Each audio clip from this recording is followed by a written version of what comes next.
Saludos amigos, ya hace un tiempo que no estoy por este medio, pero he estado un poco enfermo, pero ahora ya estamos trabajando y quiero empezar a hablar hoy sobre un tema que nos afecta a todos y ese es el tema de los engaños.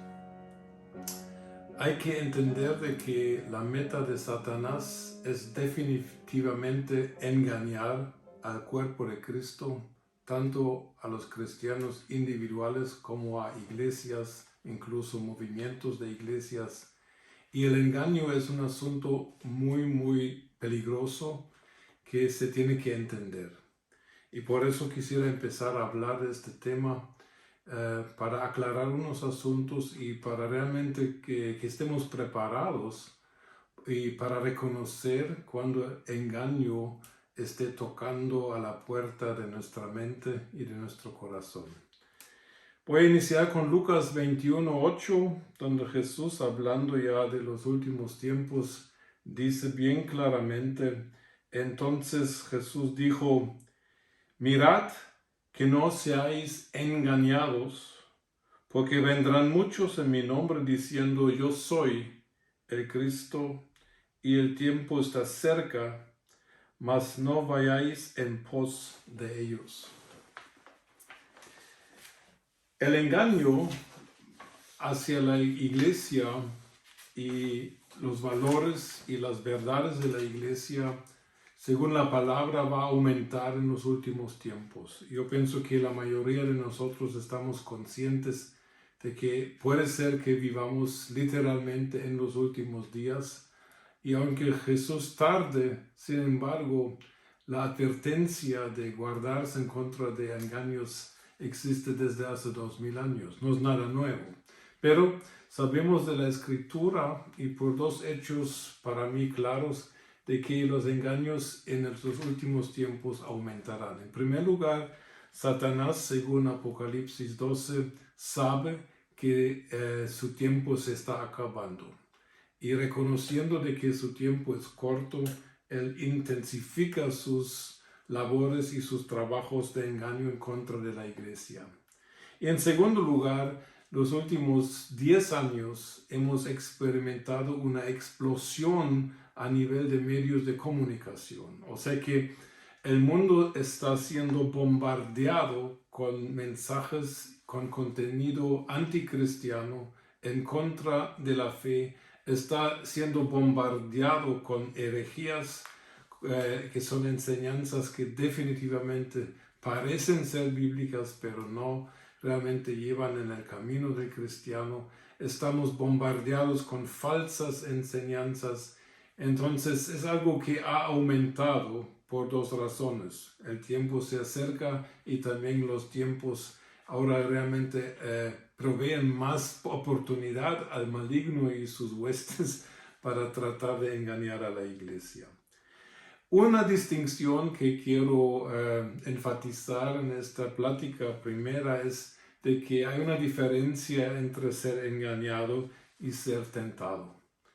La tentación, según la palabra, si vosotros queréis estudiar las palabras en griego, os invito a hacerlo, pero según el significado de las palabras usadas, la tentación es una situación en que Satanás o bien tu viejo hombre o tu vieja mujer tratan de hacerte caer y quebrantar algún mandamiento de Dios del cual tú sabes que no debes quebrar. Por ejemplo, estás tentado a robar, estás tentado a mentir, estás tentado a emborracharte o a adulterar, etcétera, etcétera.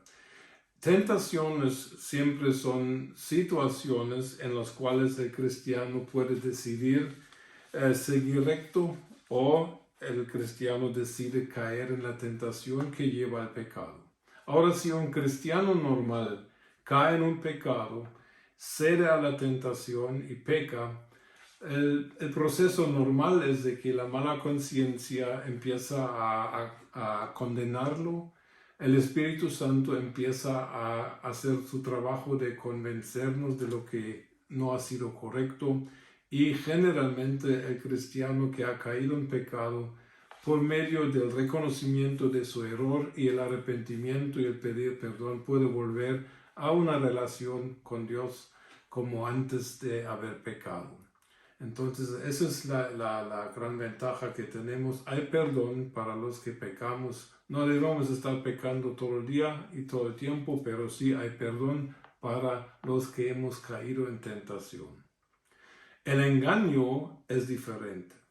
El engaño no es una situación situativa, sino que es el intento de Satanás de cambiarnos de camino.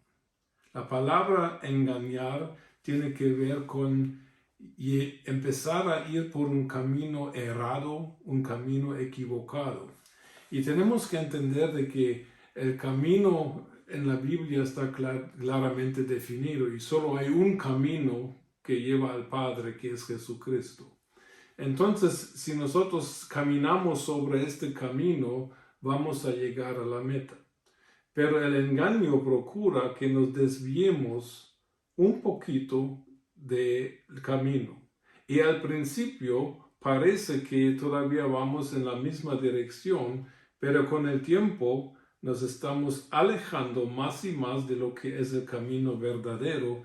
Y el problema con ser engañado es que no solamente vamos por el camino equivocado, sino que también nos dirigimos hacia la meta completa equivocada y ya no vamos a llegar a la meta que el camino original nos hubiera llevado. Entonces, por lo tanto, el engaño es mucho más peligroso y mucho más serio que el caer en pecado. Porque el engaño realmente, poco a poco, y lo tramposo del asunto es que al principio muchas veces ni nos damos cuenta que nos hemos desviado, porque una desviación mínima en este punto, así, a lo largo nos aleja completamente de Jesucristo, de su camino, y nos aleja también de llegar a la meta que Jesús tiene planificado para nosotros. Entonces, tenemos que primero recordarnos de que el camino que la Biblia nos prescribe es el camino claro definido, porque Jesús ha dicho: yo soy el camino, la verdad y la vida. Nadie viene al Padre sino por mí. Entonces Jesús mismo, la persona de Jesús, no la teología sobre Jesús, no las enseñanzas respecto a Jesús, no la doctrina sobre Cristo, sino que Jesús, la persona, Él es el camino. Esto ya implica de que Jesús nos invita a seguirle a Él personalmente, íntimamente, para que nosotros podamos mantenernos en el camino correcto. El problema es que muchos hemos sustituido la relación directa con Jesús con una relación con la enseñanza sobre Jesús que hemos recibido. Deberían ser idénticos, pero muchas veces no lo son. Por eso la Biblia advierte en contra de estos engaños, que son sutiles generalmente y no siempre uno se da cuenta al principio. Bueno, Jesús entonces es el camino, o sea que tu relación, mi relación con Jesucristo, personal, directa, inmediata, íntima, esa relación es el camino. Y el Padre y el reino eterno del Padre es la meta. O sea que primero Jesús, cuando lo reconocemos como Señor y Salvador, nos lleva a conocer al Padre. Con eso se inicia. El Padre es la meta inmediata en el sentido de que nuestra relación con el Dios poderoso es restaurada por medio del sacrificio de Jesucristo. Pero la meta a lo largo es el reino eterno del Padre, en el cual Jesucristo será casado con la novia, su iglesia, y reinarán por todas las eternidades. Esa es la meta a largo plazo. Ambas metas nosotros podemos dejar de alcanzar cuando nos desviamos del camino, y por eso es tan importante estar en el camino. Diferente como hay un dicho entre los romanos, aquí en Alemania se usa el dicho que todos los caminos llevan a Roma, pero el cristiano sabe que no todos los caminos llevan a la salvación, no todos los caminos son verdaderos. Realmente el cristianismo es el mensaje de que hay un camino y esto es Jesucristo, la persona de Jesucristo. Esto excluye todos los demás caminos y por lo tanto el cristianismo realmente dice de sí mismo de tener la verdad absoluta en la persona de Jesucristo, diciendo con lo mismo de que todos los otros caminos que pretenden ofrecer también salvación son caminos equivocados. El cristiano verdadero puede vivir con esta situación porque esta situación traerá problemas. Particularmente en el mundo en que vivimos, donde la cantidad de opiniones y de ideas y de definiciones sobre el cristianismo está muy diversa y muy dispersa en cierta manera. No, nosotros tenemos que entender de que hay un solo camino y este camino es el que debemos seguir y también defender. La primera señal de que nos hemos desviado del camino es cuando empezamos a creer de que posiblemente también otros podrían también ser el camino correcto. Cuando empezamos a considerar de que, bueno, Jesús es el camino, pero también se podría llegar a la gloria y a la meta por otros medios y no solamente por el cristianismo. No. Aquí nosotros tenemos que recordar de que el camino es la persona de Jesucristo. Y en Hechos 24:14, la fe cristiana es llamada el camino, no un camino, o uno de los muchos, o un bueno, no, es llamado el cristianismo, la fe en Jesucristo es el camino. Y el artículo definido implica de que se excluyen otros caminos. Si en este punto empezamos a tambalear, en este punto ya estamos siendo desviados, estamos siendo engañados, porque la Biblia dice claramente hay un camino y tenemos que estar dispuestos a sufrir las consecuencias y la oposición y todo lo que pueda venir en contra de nosotros si nosotros mantenemos que esto es el camino. En este tiempo vivimos en tiempos en que hay diálogos de todas las religiones, donde las grandes religiones del mundo a nivel de líderes se juntan para dialogar. Mi pregunta es, si Jesucristo es el único camino, ¿qué están haciendo estos personajes tratando de dialogar con personas quienes no persiguen el único camino verdadero? Si no van a evangelizar a estas personas, no deberían ir. Esa es mi opinión. Pero, ¿qué podemos aprender de los que no siguen personalmente e íntimamente a Jesucristo? Esa es mi pregunta que tengo. La Biblia dice claramente de que habrá un costo que pagar. Hay una bienaventuranza en Mateo 5:11 donde Jesús dice, bienaventurados cuando por causa mía vosotros sois atacados, perseguidos, cuando hablen las peores cosas de vosotros. En Juan 15:18 Jesús dice, si el mundo os odia es porque a mí me ha odiado primero. Y en 2 Timoteo 3:12 dice de que realmente ser perseguido debería ser lo normal para alguien que camina el único camino con Jesucristo. La pregunta ¿es tu vida digna de ser perseguida o vives tu cristianismo tan bajo el radar que nunca chocas con nadie? La Biblia nos advierte y nos anuncia los choques tienen que venir si nosotros predicamos que Jesucristo es el camino y punto. Entonces, cuando el diablo trata de engañarnos, el primer punto donde él trata de engañarnos y de desviarnos del camino único y verdadero es en la relación con Jesucristo, porque en la relación de esta relación todo depende. Y por eso Pablo en 2 Corintios 11:3 dice: pero temo que como la serpiente con su astucia engañó a Eva, vuestros sentidos sean de alguna manera extraviados de la sincera fidelidad a Cristo. Esta expresión desviado de la sincera fidelidad, esta palabra también se puede traducir en el sentido de que nuestra relación con Jesucristo debería ser una marcada por su sencillez, no complicada, sencilla y directa.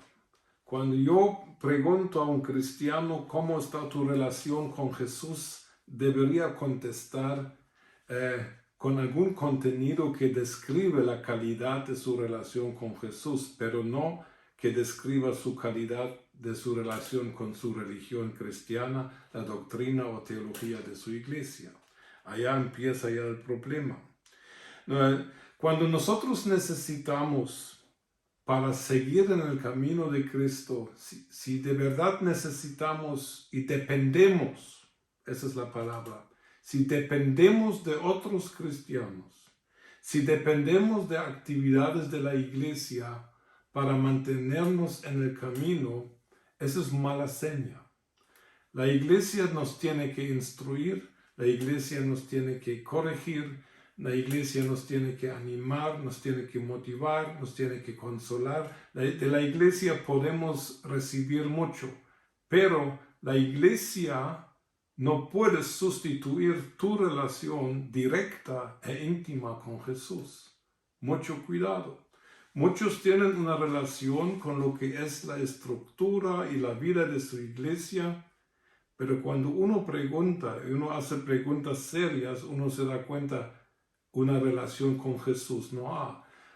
Como yo predico en muchísimas iglesias, entonces yo me quedo, a veces, el Señor que me perdone, pero a veces me toca observar cómo se comportan los hermanos durante los servicios, particularmente en el tiempo de alabanza. Y muchas veces me doy cuenta de que hay gente que están distraída, están viendo sus celulares, están hablando con el vecino, mientras otros están metidos y perdidos en la adoración. Y me pregunto entonces, bueno, Dios es el que juzga los corazones, pero me pregunto que si no es posible tener una relación con la iglesia y su vida, su estructura, sus reuniones, su teología, pero que todo esto sustituye realmente a una relación directa con Jesús.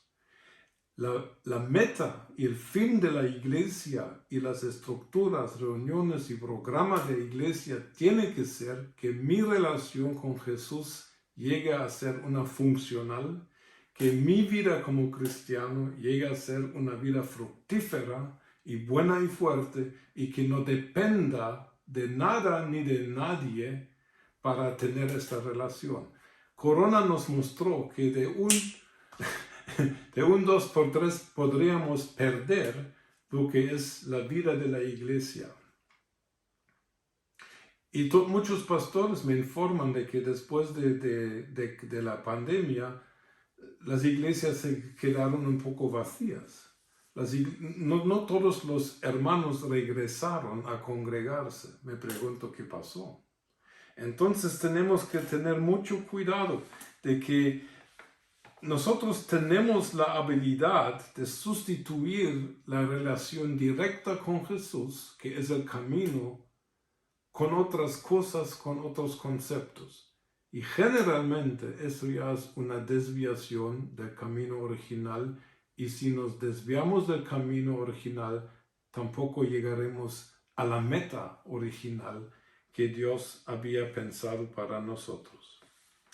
Tenemos que reconocer de que Jesús tiene un plan para nuestra relación entre Él y yo.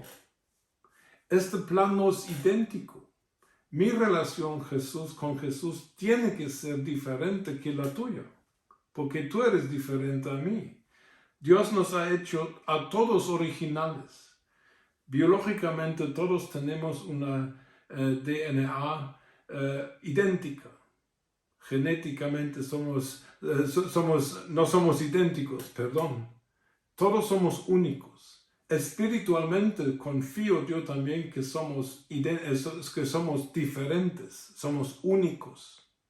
Entonces, este ser único tiene que tener una relación con el que es el camino, Jesucristo. Quiere decir de que Jesucristo está buscando originales y no copias de otros. Hay cristianos que viven su vida copiando a otros cristianos, sean líderes, sean buenos ejemplos. Y gracias a Dios por buenos ejemplos y testimonios de vida en Cristo. Pero el ejemplo o el ejemplo de mi buen líder me debe animar, pero no me debe invitar a imitarlo uno por uno, porque Jesús quiere tener una relación contigo, porque tú eres único, tú no eres como tu líder. Y eso es un problema serio, porque tenemos que reconocer de que a algunos no les va a gustar lo que voy a decir, pero el hecho es de que Jesús no trata a todos igual, no puede. Jesús ama a todos igual. Jesús va a tratar, en el sentido, va a tratar a todos justamente, pero va a tratar a todos también individualmente, realmente enfocado en su individualidad. Si Jesús tratara a todos igual, Jesús quebraría realmente el orden de la creación, porque por creación somos únicos. Y si somos únicos, Jesús cometería un error si tratara a todos igual. Entonces tenemos que reconocer eso, de que el trato de Jesús hacia nosotros tiene que ser, y de parte de Jesús quiere tener un trato hacia ti individual, porque tú eres un individuo único. Si estudiamos cómo Jesús trata a sus discípulos, los 12 por ejemplo, vemos diferencias de trato. Jesús trató diferente a Pedro como trató a Juan. Jesús trató diferente a Mateo que a Bartolomeo.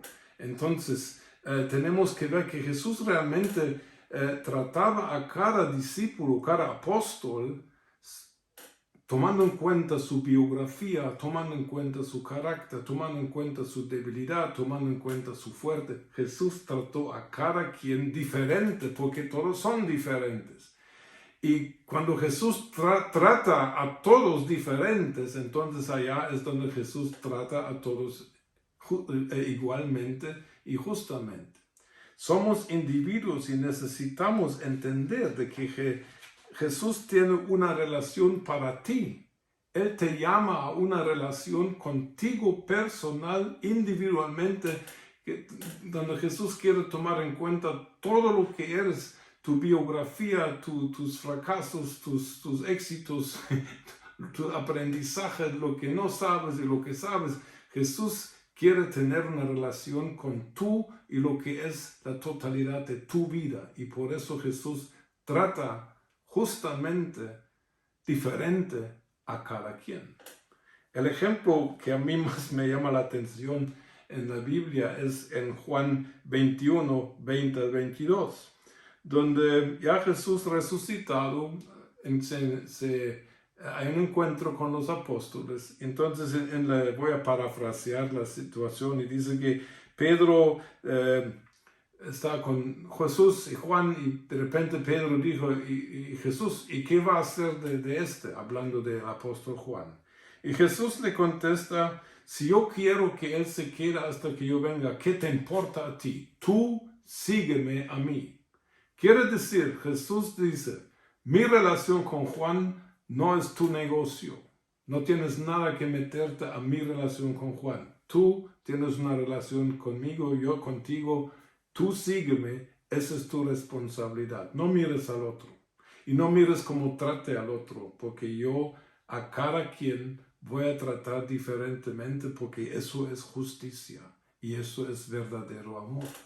Entonces, una de las cosas que encontramos en iglesias muchas veces, y yo que he sido pastor muchos años, uno de pastor es tentado de procurar de que en la iglesia todos sean iguales, que todos piensen igual, que todos hablen igual, que todos actúen igual.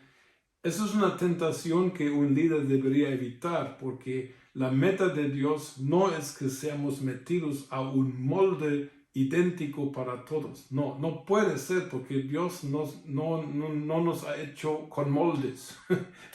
Dios nos ha hecho completamente distintos y únicos, y Dios lo disfruta y lo respeta. Y nosotros tenemos que tomar en cuenta eso. Entonces, muchas veces cuando en iglesias o movimientos de iglesias, movimientos teológicos, se nota de que la gente son como todos iguales, parecen robots. Cuando hablas con uno, te habla y te contesta idéntico como el otro. Por un lado, la unidad en las cosas es buena, pero si se pierde la individualidad, si se pierde de que el individuo tenga una relación personal e única con Jesús, estamos fuera del Evangelio y para mí estamos siendo engañados. Dios no quiere un ejército de robots que todos funcionen, hablen y piensen y sientan idénticos. Dios no nos ha hecho así y deberíamos evitar de procurar eso para nosotros también. En todo eso, miro yo el engaño de sustituir la relación personal, única, individual con Jesús, sustituirla por un plan de teología, un plan de doctrina donde todos nos quieren meter al mismo molde de ser. Eso no es bíblico y es para mí un engaño. Entonces, quiero terminar esta parte hoy con unas preguntas donde nosotros realmente podríamos evaluar si tenemos una relación con Jesús o si nuestra relación es con otra cosa o peor con otra persona. Porque si tenemos una relación con Jesús, nosotros lo podemos saber si podemos contestar a estas siguientes preguntas que les voy a hacer. Ya lo indiqué al principio y lo vuelvo a repetir. Si alguien te preguntara cómo está tu relación con Jesús, ¿qué dirías? ¿Cómo la describirías? Tu relación con Jesucristo, el camino. Ahora, yo he hecho esta pregunta muchas veces en mi vida y muchas veces, lamento tener que decirlo, la respuesta ha sido algo más o menos así. Mi relación con Jesús está bien. Yo leo la Biblia, yo oro, yo voy a los servicios, doy mi diezmo, ayudo a los pobres. Entonces, estas actividades no son malas. Es bueno orar, es bueno leer la Biblia, es bueno ayudar, dar, asistir a los cultos. Todo eso son buenas actividades, pero eso no contesta la pregunta. La pregunta es, ¿cómo está tu relación con Jesús? Entonces,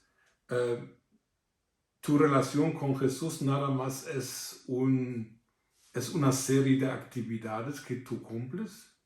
¿Esa es tu relación con Jesús?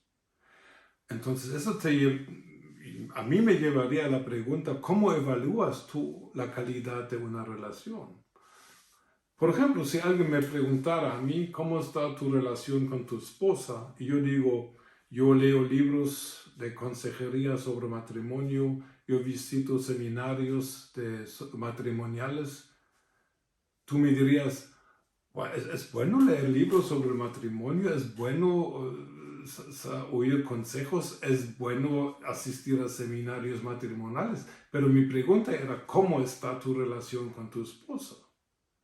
Entonces, ¿cómo evalúas tú tu relación con Jesús? ¿Cuáles son tus criterios? ¿Cuándo dirías tú que tu relación con Jesús es buena? ¿No está tan buena? ¿Está malo o tal vez ni existe? Por favor, hazte estas preguntas. Son preguntas muy buenas porque al final de contestar estas preguntas, tú vas a darte cuenta si has sido engañado o si estás siguiendo el camino. Si tú tienes una relación con Jesús, voy a mencionar unas cosas sacadas de la Biblia. Debería ser completamente normal que tú reconoces y oyes y sigues la voz de tu pastor, porque Jesús dijo de manera bien clara en Juan 10, 4 y 27, mis ovejas oyen mi voz, siguen mi voz, conocen mi voz.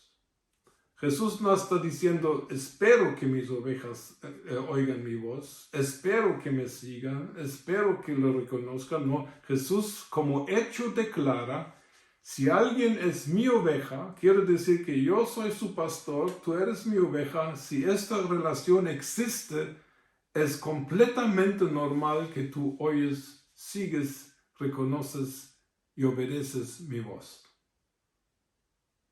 ¿Estás escuchando la voz de Jesús? Si tú dices, yo nunca oigo a Jesús hablar, pregúntate si eres oveja. Porque Jesús dice que eso es completamente normal.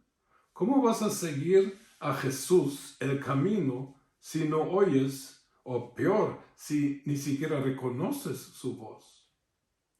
Entonces es muy importante de que tú te preguntes, ¿cómo me habla Jesús? ¿Cómo me puedo comunicar? Porque cuando Jesús habla que oyen mi voz, no necesariamente tiene que ser que oigas una voz. Pero ¿cuál es la manera como como Jesucristo te habla a ti? Jesús puede hablar de muchas maneras. La pregunta es, ¿cuál es la manera que a ti te llega y la reconoces como el hablar de tu pastor? Pregúntate. Segunda pregunta. ¿Sirve tu vida a los propósitos y los fines de Jesucristo, quien supuestamente es tu Señor?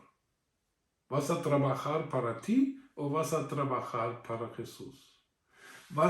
¿Ejerces tu trabajo o tu negocio con el fin solamente de ganar dinero o ejerces tu trabajo o tu actividad laboral con una visión del reino de Dios?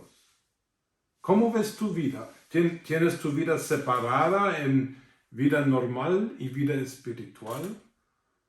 ¿Tienes tu vida separada en lo que tiene que ver con actividades de la iglesia y separado lo que tiene que ver tu trabajo? ¿No? Si tú sigues a Jesucristo, la totalidad de tu vida, tus 24 horas, tus 7 días de la semana, son parte de tu responsabilidad en tu relación con Jesús. Tú no tienes un día ni una hora libre realmente si estás caminando con Jesús, si estás siguiendo el camino de Jesucristo. Jesucristo tiene que determinar la totalidad de tu vida. Tu dinero, tu sexualidad, el trato de tu esposa, el trato de tus hijos, tu manera como trabajas, manera como tal vez eres un líder, tu manera de crear tu tiempo de recreación. ¿Es Jesús tu Señor al que sigues o solamente es parte de tu vida? Algunos, temo yo, que han recibido a Jesucristo como para llegar a ser parte de su vida. Eso no es el Evangelio, porque si tú no has llegado a ser parte de Jesucristo, tú no te has convertido y sigues engañado. Si la fe cristiana es una parte de tu vida, yo me atrevo a decir que tú no eres cristiano. Deberías arrepentirte y aceptar a Jesús como tu Señor y luego seguirle a Él en la totalidad de tus actividades. Tercera pregunta, ¿haces tú las obras que Jesucristo según la Biblia ha preparado para ti? Efesios 2:10. La Biblia dice que Dios tiene preparado de antemano obras en las cuales tú y yo debemos andar. ¿Estás haciéndolo? ¿Estás consciente de estás haciendo las obras que Jesús preparó para ti? ¿O nada más estás viviendo sin orientación o sin conciencia de que estás realmente haciendo las obras que Jesucristo quiere que hagas? Y por último pregunto, si tú eres cristiano, si te atreves a decir que yo sigo a Jesús el camino, ¿actúas tú como una novia que se va a casar o vives una vida todavía como soltero, que no tiene compromiso, que no está comprometido para casarse? Si nosotros somos cristianos, hemos llegado a ser la novia de Jesucristo, con el fin y la meta de llegar a ser su esposa. Apocalipsis 19 habla de las bodas del Cordero y identifica claramente la iglesia como la esposa del Cordero. Entonces, ¿estás tú viviendo como una novia o estás viviendo como un soltero que no tiene responsabilidad? Si estás viviendo como un soltero que no tiene responsabilidad hacia una futura esposa, estás siendo engañado. No estás en el camino, no estás siguiendo a Jesús. No sé ni a qué ni a quién estás siguiendo, pero definitivamente no a Jesucristo. Porque una novia solamente tiene una cosa en mente y en meta. Todas sus actividades, todos sus esfuerzos, toda su pasión están centrados en yo quiero llegar a ser la mejor novia posible para mi esposo. Esa sería la actitud del que sigue el camino que es Jesucristo. Y si esto no es tu pasión, si eso no es tu vida, yo me atrevo a decirte, hermano, hermana, has sido engañado y por favor, regresa al camino. Entonces, voy a dejarlo en este punto esta vez, hermanos, y espero de que el Espíritu Santo nos ayude a reconocer donde nos hemos desviado del camino, donde hemos sido engañados. Porque, como dije al principio, lo peligroso del engaño es de que nos vamos separando del camino, y cuando nos vamos separando del camino, no vamos a llegar a la meta que Dios tiene preparada para nosotros, ni en esta vida, tal vez ni en la próxima. Que Dios nos ayude y nos dé su gracia para seguir a Jesús personalmente, directamente, íntimamente y apasionadamente el camino. Que Dios nos ayude. Bendiciones a todos los lugares donde me estén viendo.